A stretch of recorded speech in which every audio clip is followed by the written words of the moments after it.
Say hi! Hi again, everyone. My name is Nina, and we're here for my third video. We're doing the hashtag Tarot to the Extreme tag started by Marlena Teresa. I'll link the original video down below. Where we're looking at opposites. We're looking at decks that are opposites of each other. So I'm pretty excited about my selection. I neglected to stick to tarot because I don't think I have enough variety. I don't know, there's just some oracle decks that fit perfectly that I wanted to include, so we are going to include them. Let's just get right into it. So the first prompt is minimalist versus maximalist decks. I kind of had a hard time figuring out my minimalist decks because I don't really think I have any that are that minimalist, but I chose two as like contenders. The first is the Lillifer Tarot, and the second is the Roots and Wings Oracle.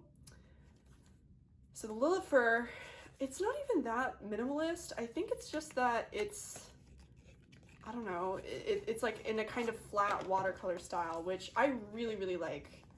I think it's really beautiful, and I kind of love the way this deck is set up and the way there's no words on these court cards, how it's just all through looking at the art and symbols. I really enjoy that. I think this deck is beautifully made, and it's minimalist maybe more than some of my more intense, like neoclassical styled maybe decks, but it is beautiful and super rich with symbolism nonetheless. So I don't really have any of those decks that would be truly minimalist. I mean, that's an arbitrary definition, but you know, those ones where it's like sigil tarot decks, I don't have any of those. I don't think I want any of those until I see one I really like, I guess, but this is the most minimalist tarot deck I have, I think. And it's beautiful, and I love these colors, and I want more decks in this art style. I just love watercolor decks in general. I think there's something about them. Yeah, the Lillifer Tarot is my first minimalist pick. I don't have much to say about it, I guess. Beyond that, it is my most minimalist deck. And the other one is also a watercolor deck, I just realized. The Roots and Wings. Also rose petal finish. Well, this isn't really rose petal finish compared to this one, but it feels similar. So the Roots and Wings Oracle, I think a lot of people are familiar with this one. I don't use it enough. I need to use it more. It's one of those that goes with everything, but that means I don't pick it as often because I just have more specific oracle decks sometimes that I like to use. Also, I feel like it's a very like springy vibe, so I haven't been reaching for it recently as much anyway. Maybe that's it. I should pull it out more though, because it really is very nice, and I love the handwritten keywords. I love when deck creators do this. I think it's beautiful.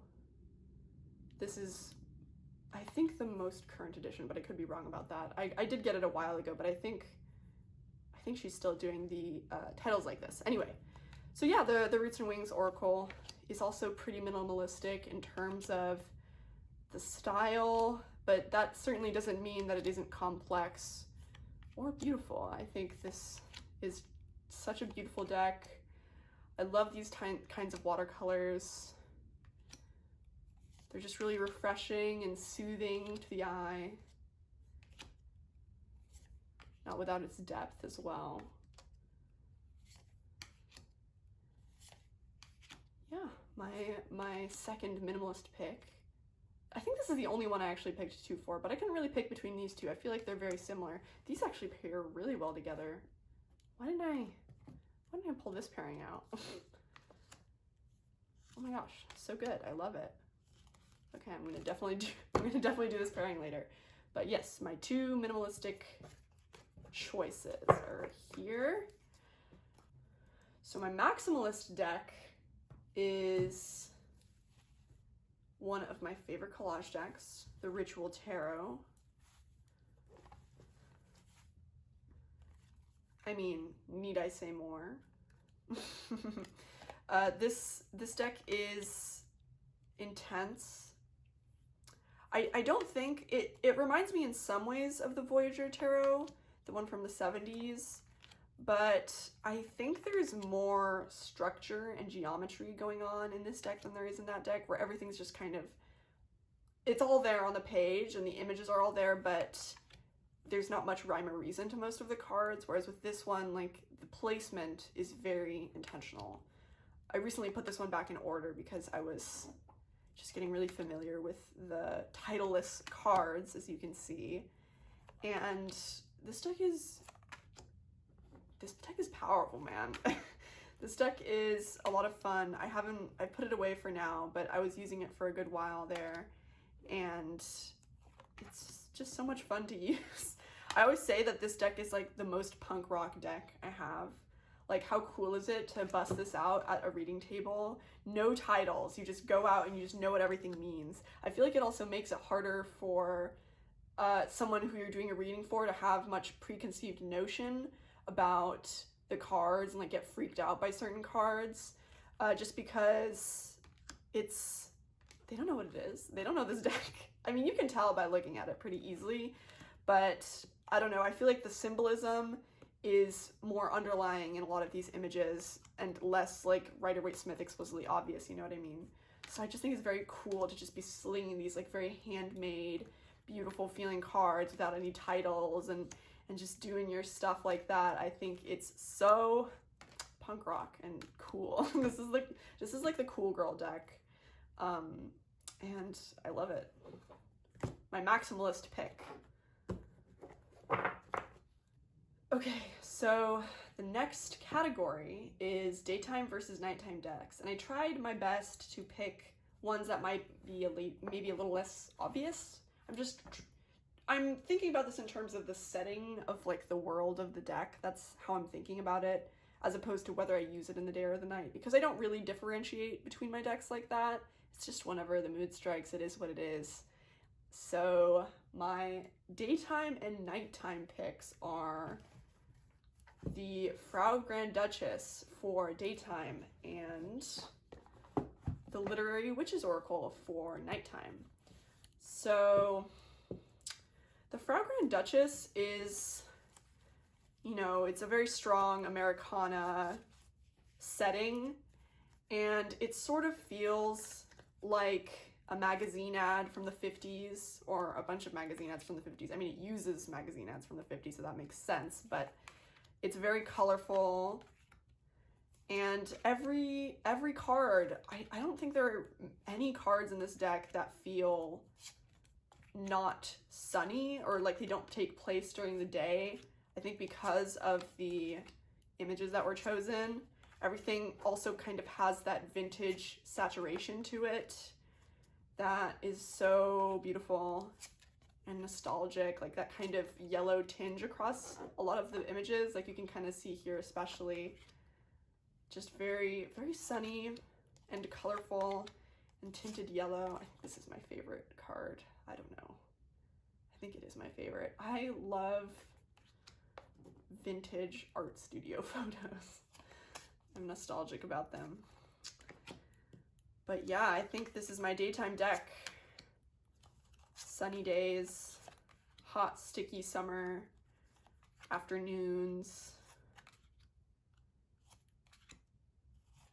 Yeah. Very daytime. And my nighttime deck is the Literary Witches Oracle. Oh, I just realized, am I supposed to be comparing these side by side to see if they go together? I realized I did that for my two minimalist decks for the first one, but not really for the two of them side by side. So maybe I'll go back and do that, but the Literary Witches Oracle is very dark feeling, not in terms of its subject matter necessarily. I mean, there are some spooky cards in this deck, but for the same reason that I feel like this is daytime for the yellow tinge, this deck is very cool toned. This deck has a lot of really cool tones. And I mean, there you go. It takes place at night, I think, for the most part. The author cards do. They feel like they would, just because of, I think, the color palette, and a lot of them are in black backgrounds like this. So this is a very nighttime feeling deck to me. And I think these go together. Am I crazy for thinking that? Why is this all flipped around? I think these go together. I think this goes with everything. That's possible. That's likely. I don't know. A part of me always feels a little bit like strange about combining a non-collage deck with a collage deck, but this looks pretty good. I'm into this combo. I think the busyness of the collage deck is balanced out well by this. But yeah, these are my daytime and nighttime picks. Okay, so the next prompt is the best shuffle versus the worst shuffle. And like I said in my last video, most decks, I'm gonna try and make it work. Like, I'm gonna insist on it. I take it as a challenge. So it's not necessarily that I don't enjoy shuffling any of these decks, although out of all my decks, I think this one is the worst. Again, I can make it work, but I don't know, maybe something's up with my copies. So my best shuffle is the Pagan Otherworlds, because I have bigger hands, so it's doable. I know a lot of people, these cards are too big, which is understandable. And my worst shuffle is the Soul cards. This is Soul cards 1 and 2. So already it's tricky because, oh my gosh, because it's huge. The cards are large, and also there's just so many of them that it's difficult to do anything with them. And also, look how uneven. They are not the same. They are not the same size at all. So I think there's a slight size difference between Soul cards 1 and 2. Like, look at these. That doesn't make any sense. What is happening? I don't know if trying to trim it would make a difference. Honestly, I don't think it will, because this is also like a pretty glossy, sticky cardstock. So it's just hard. I don't really try to shuffle this one very much. This might be my, oh gosh, I kind of made it work, but I'm never doing that again. I mean, it's a good thing that a lot of the time, you know, for Soul cards, I'll maybe do like overhand shuffle like this, even though that kind of barely shuffles it because they clump together so much. I'll do an overhand, and then I'll do the thing where I like cut the deck and then pick my card like that. So that's kind of how I use this deck, or I'll literally just go in and I'll just page through each card and pick whichever one feels like how I'm feeling right now. Sometimes that's something I like to do, so it's definitely still a very usable deck for me. Pair of decks, I guess, despite the terrible shuffle. And I just went about this backwards, but the best shuffle is the Pagan Otherworlds. It is really slippery. I was kind of stuck between this one and my Tarot of Vampires, because the Tarot of Vampires is not a linen cardstock. So it doesn't really slip around as much, but it's still really, really nice to shuffle. And this one is pretty slippery, but I don't know, it just feels so good when you land that perfect shuffle. Overhand feels good. Let's see if I can not mess up a riffle shuffle. I bet I'll mess it up just because I'm on camera, but let's see. Perfect. Look at that. So beautiful. So much fun to shuffle. And I guess the question is if these decks go together, right? I don't know. I mean, again, I kind of pull Soul cards for everything. Maybe I don't really... Do I even worry about this kind of thing? I don't even know. Again, I think both of these decks are really versatile. So this is not horrible to me. One is like very grounded and in the earth, or in like earth feeling imagery, and the other one is very, you know, dreamlike. So maybe that contrast is something that you want, though, you know, what's going on in the body, what's going on in the mind kind of thing. This is interesting. Like I said, I'll pull this for anything. I'm not really worried. Like, I just like these images. I think they're very versatile and applicable to everything. So this is my favorite card. Oh my gosh. Fish. This is how I'm feeling all the time, honestly. Yes. So there's that pairing. Honestly not the worst. Moving right along, we have confronting versus comforting decks. So this one was interesting. I had to think about it because I wanted to look at this strictly from the perspective of tarot, because I feel like it's really easy to find a comforting oracle deck. Like, they're all, you know, you can find affirmation decks, you can find mostly positive keyword oracle decks. So that wasn't, I didn't want to include that because tarot, I feel like, is well, you know, it's well-rounded. So do I feel like certain tarot decks are more comforting over others? And I settled on confronting being the Barbara Walker and comforting being the Herb Crafters Tarot. So I've said before, the Barbara Walker Tarot is not unfriendly necessarily to me, but just says the card truth. So it's confronting, but that isn't a bad thing, you know? Like, I'm not worried about using it. I'm very comfortable with this deck. You know, we're old friends. So I don't really feel like this deck, it's confronting, but not in a bad way, you know? It's confronting in a way that I like.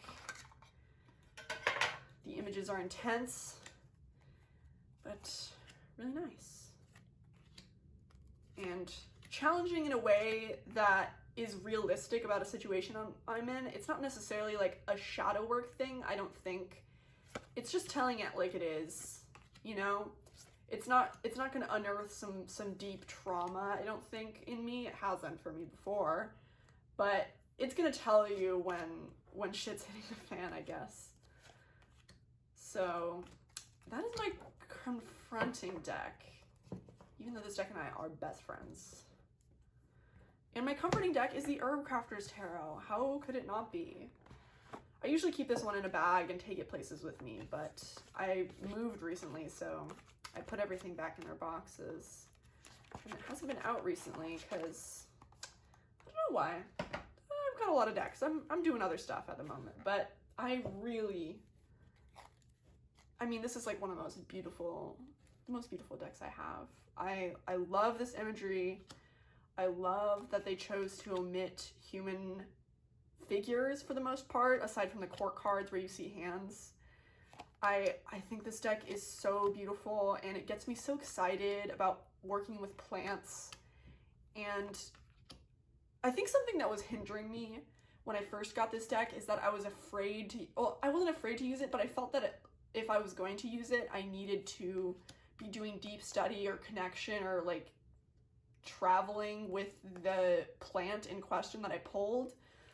But I decided, it was kind of stopping me from using the deck because I was like, I need to be doing it. And there are some plants in this deck, and the associations are amazing, by the way. I think this is the best plant tarot deck. There aren't any better ones. But I have a lot of connections with a lot of the plants in this deck, and there are others that I don't. So I'm not letting it stop me from using it. I started using it basically as a normal tarot deck, and then let the herbs be an added layer on top of that to think about, but I wouldn't pressure myself as this being like a sign that I need to start working with wild cherry immediately, you know? It doesn't need to be that. It can just be beautiful and remind you of all these beautiful healing plants that we've got all around us all the time. So this deck is very comforting. Reminds you to get back to the roots, you know? Yeah, this is definitely the most comforting deck I have. And this artwork is just incredible. All colored pencil. So amazing. Do these look good together? I think they do. I think they do. Am I crazy? I think these are great together. I don't usually combine tarot decks, but I think I'm going to start doing it more because part of the enjoyment of playing with tarot is all of the different images and kind of compositions that you can put together. And I think it's such a fun added challenge to do that with multiple different decks. Like, this would be fun, you know, to make an arrangement, to make a scene based on your card pulls, or feeling like this deck, you want an image from this deck to represent you as a significator, and then you feel like the cards from another deck make sense for the story you're trying to tell, or I don't know, something like that. Or pulling, you know, an herb-based deck like this as one part of the spread. You know what I mean. I'm definitely wanting to do that more, because I've been definitely limiting myself to being like, I have to only use one deck. And I think I still will most of the time, even if I started doing this, but I just like creating compositions with the cards too, you know? Everything to do with these cards. It's a lot of fun. Okay, the next prompt is every day versus every so often, and for every day I chose, this is the Antique Anatomy Tarot, you can kind of see, and every so often, the Victorian Romantic. Let me explain. So, Antique Anatomy, I feel like is like my Rider-Waite-Smith, which doesn't really make any sense, but this deck is such a good all-rounder deck, and it's so beautiful that I feel like it's the baseline for me. And if I move past this to something else, I don't know if what I'm saying here makes any sense, but this is like the baseline. This is what I think of as one of my classics, I guess, if I was doing the My Classics tag, which I probably will at some point. This would be one of them for sure. This is just so beautiful, by Claire Goodchild, who's a wonderful, amazing person, and this deck just makes me so happy to use. I like that there's pips, that the scenes aren't illustrated, because, you know, sometimes you feel hindered by it. This leaves everything open to interpretation because of its imagery, I guess. You're relying more on your knowledge, which I like to be doing most of the time. So this is my classic. This is a everyday deck. I could pick this up at any time and do stuff with it because it is so adaptable to every situation. It's very like neutral, I guess. And I don't really think of it as a very morbid deck, even though there's all these skulls and you know, things relating to death. It's not morbid. I feel like it's a very healthy relationship. This deck, and I think all of Claire Goodchild's work, has a very healthy relationship with death and with ancestors, or just with, you know, accepting this as a part of our reality. It's not morbid, nor is it's just like radical death acceptance, kind of. That's what it makes me think about. Like Caitlin Dowdy, radical death acceptance. She would love this deck. I wonder if she knows about it. I don't know if she's a tarot nerd. She probably isn't. Too busy running the death revolution in the mortuary world. But yeah, that's my everyday deck, and my every so often is the Victorian Romantic, because it's so fancy. I have to be feeling like a certain type of way if I'm going to be using the Victorian Romantic, because it's fancy. And that doesn't mean that I don't use it often, because I definitely do, but I have to be like my hands have to be just washed. Like I have to have just washed my hands. Just because this is, you know, a precious gem of a deck. You know, it's got the shiny, the cold stamping, which is really fun. But it's every so often because I feel it's so beautiful. Like I feel I have to be worthy of its presence, which for me is doesn't hinder me from using it, because I love it so much that I still want to use it. So I'll go out of my way to wash my hands and make sure my space is clean and beautiful before using it. Unlike where some decks where I just kind of am just throwing things around, maybe like this deck where I'm just not worrying about it and just throwing it out. This one I'm very gentle and careful with, you know, because it's expensive, but also just because these are fine works of art, I feel like. So I just want to treat it with a lot of respect. So I think I use it every so often for that reason, and also just because I think it's really suited to certain moods and certain types of readings and certain feelings, and it's less like this, less neutral, more just for when you're really feeling like you want to see some serious beauty, I guess. Do they go together? This is an interesting combo. Does this work? I don't know about this one. I mean, then again, I feel like, again, not neo, this is Victorian art, of course, but it also kind of goes with everything. I don't have a lot of modern stylized decks, I realize. I do have some, but I have a lot of these kind of vintage feeling, artistic, old art decks. So maybe they just all work together. I mean, this is a Victorian, okay, yeah, of course this works, because this is like Victorian spiritualism. This is Victorian fascinations with death and morbidity. That's kind of where I feel like this deck is coming from. And especially the Memento Mori too, that's where it's coming from. So that, to me, makes sense. And I think this works. You can't go wrong with, you know, some bones, some florals, and some beautiful paintings. I think this is a good balance too. So far, doing pretty good. Pretty good on these matches. Maybe I'm not very picky. Maybe my standards are not very high, but you can tell me what you think about these pairings. Okay, I think the next one is the trickiest question for me, and that is overrated versus underrated. Your most underrated deck and your most overrated deck.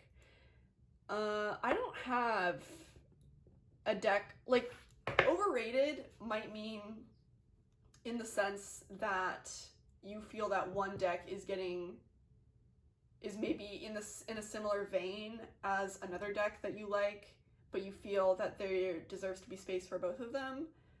Maybe, but I love both of these decks that I'm about to talk about. That's kind of how I was looking at it. These are both oracles. I chose for the overrated, you know, but not really, deck to be the Reclaim Oracle, and the underrated deck to be the Iris Oracle. So I think both of these decks have kind of a reputation to be intimidating. Like, they will both kind of wreck your day. They're both, they have cards in them that are really intense and really confronting. And I agree that they do, but I think they do it in a different way. So, overrated, you know, this deck is not overrated. I think it gets the appropriate amount of attention that it deserves. It's really beautiful art, and, oh wait, this is upside down. It's really beautiful art. It's 90 cards, I think, or it's a lot of cards, which I love when decks do this. Actually, both of these decks have a really nice amount of cards, which I feel like for this kind of work where you're thinking about emotions really makes sense. Yeah, this deck is amazing. It gets the attention it deserves. It's beautiful.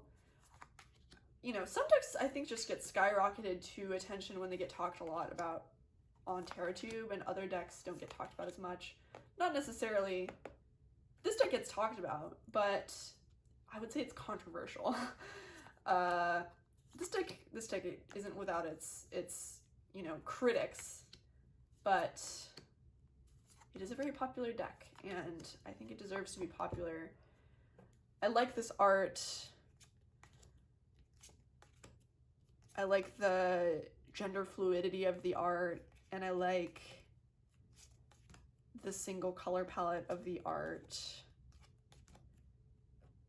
It kind of lets you think about things without all the interference of maybe something more complicated that shows a more nuanced situation, and lets you think about how, you know, this feeling of presence relates in your own life. Yeah, overrated in that it gets a lot of love and attention, but I love it, so I don't feel like it's overrated in that sense. And underrated, I chose the Iris Oracle. This deck is intense. I'm not scared to use it or anything. I don't think... Oh, these look so good together. Oh my gosh, I'm gonna start flipping through them right away. This deck, I think, scares some people. Also, this is another one of those decks that when I first saw it, I feel like it shows up really high on the Etsy. If you look up like an Oracle deck, this one shows up pretty high. And I remember probably like 3 or 4 years ago, before I was really seriously into tarot, I was looking to see if there were any interesting Oracle decks, and this one came up, and I saw it, and I was like, what is this? Because this art, when I've shown people this art in person to like some of my friends, either they'll be like, wow, that is super, beautiful and emotional and raw, or they'll be like, what the fuck? Like, this is the ugliest art I've ever seen. Like, it looks so unfinished. It looks childish. It looks messy. It's ugly. Or one of my friends said it looks like the art that like your stoner friend in high school draws in class. And I have to disagree. I think the people who don't like the art style of this deck are failing to see the value in embracing art that is maybe less stylistically... I think this is very stylistically refined. It's sticking to this sort of like crayon, sort of messy aesthetic really well. But, art that's like more technically skilled or more complicated, or doesn't have these wobbly lines or whatever it is, or the anatomy was more correct or whatever, I think there is so much value in returning to a more innocent form of art. And the reason I think that is because I'm a trained artist, and for a long time that meant that I couldn't let myself be creative in basically this exact way, to let myself experiment and make something that isn't technically skilled, that isn't going to impress people.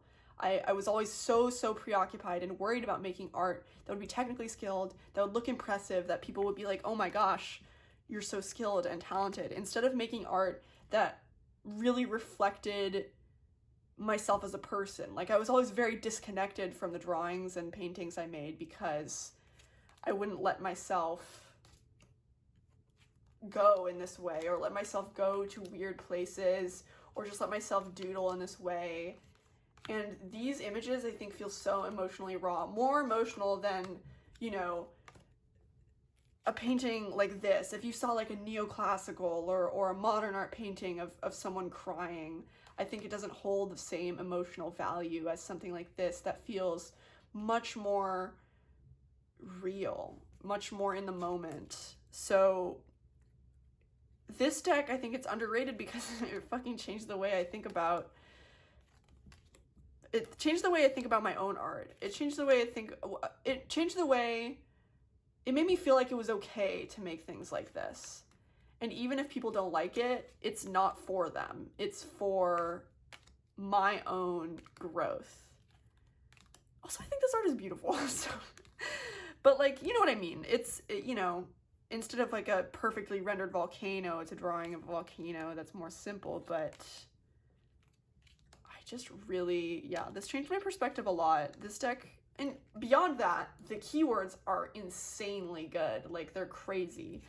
There's a lot of intense keywords in this deck that can bring up a lot, but I love it for that. I want to use it all the time, but I feel like I don't always have like an hour or 2 hours to be thinking and journaling and working at what this deck is telling me. And I feel like this deck is different in that you have to more carefully arrange the cards because they are describing feelings. You have to use that in a way where this you can put alongside anything, like a regular oracle. You can do that with this one too, but I always either I'm pulling this, I feel like I have to be asking a specific question with this deck, I guess is what I'm saying. Or maybe I'll pull one to sort of encompass a whole reading, whereas this one I think I can use as a true oracle, where I use it as like a focus, or I use it to elaborate on a tarot reading maybe. I don't know if that made sense, but I feel like this one operates on its own. It kind of has its own system of usage, at least in my work with it. So I just rambled about these for way too long. But both incredible. I think more people should give this crayon deck with giant black borders a chance, because for a long time I thought this was ugly, and then I kind of examined where that feeling of thinking it was ugly was coming from, and I realized it came from a place of insecurity with my own art. So love both of these decks for what they've taught me. And the final question is light work versus shadow work decks. This one was also hard for me because I also don't differentiate tarot decks for work in this way. I will use pretty much any old deck for any old prompt. Like, you know, it's fun to pick and choose, but I don't feel like there are decks that I can't use for shadow type work, if that makes sense. But yeah, this was a hard one because I don't have a lot of shadow work decks, I guess, in the traditional sense, and I want more and I'm going to get more. But anyway, for my light work deck, I chose the Witch's Wisdom Tarot, and for my shadow work deck, I chose Memento Mori because I feel like I don't have a shadow work deck. Like I said, I don't have one that's dark. This one is for mostly ancestor work, which is, I think, in itself involved in sort of mending your own issues and issues that you have with yourself. So that's why I chose this one in that sense. This one, the Witch's Wisdom, first of all, they put in my insert upside down, and it's so annoying to me every time I see it. I'm not keeping this deck in this box for long anyway, but this is annoying, and I think it's glued in, so I don't think I can fix it, which is sad and frustrating. But the Witch's Wisdom is just such a feel-good deck. I think it's perfect for, I just edged it recently. I don't know if you, oh yeah, you can see. I need to do a second layer, but I did this gold stamp, brilliant stamp, and it's nice because it doesn't transfer, and better than gilding, because I don't know, I just felt like this deck needed gilding. Not gilding, but gold accents. This deck is just such a feel-good deck. Oh my god. I love its perspective on people's relationship with nature. You know, not that nature is really a being independent from people, right? And it's, I don't really know what light work means in this context. Maybe just stuff that's like on the surface that doesn't really delve deep into like your issues. I feel like this brings out like everything I want to be and everything I want to represent as an individual. So I suppose it's light work in that way, where I'm looking to the positives, looking to where I want to be, as opposed to delving, you know, trying to untangle issues within myself, right? Again, I feel like I could use this deck for that if I wanted to, but it's just so beautiful and uplifting, right? Oh man, all these decks are so mixed up. Anyway.